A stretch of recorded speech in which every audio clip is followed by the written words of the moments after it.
Awamilu dalam nahu nasiruto hafai bejit ai urang bertemu sungguh-sungguh. Pun lafziyah manawiyah yang kedua, siruto nyansinan teka hai saudara. Di lafziyah di jidua hana sunyi. Pun samai dan kiasi yang kedua, si kurang klo tata masalah belah bono di jimehat otak kira. No pertama huruf pejar isim fakat, si kurang belah di huruf bertahafat.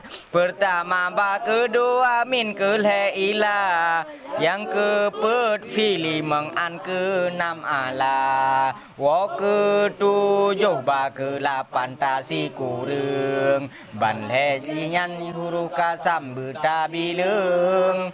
Si puluh lam si daruba yang syabihah, ngan ziyadah dan waruba kedua belah. Kelhe belah kaf mud dan munzu tata mahlum. Tabileng limang belah na petuk golom. Hatta hasya ada kala kabeh mandum. Si kurang belah huruf jarna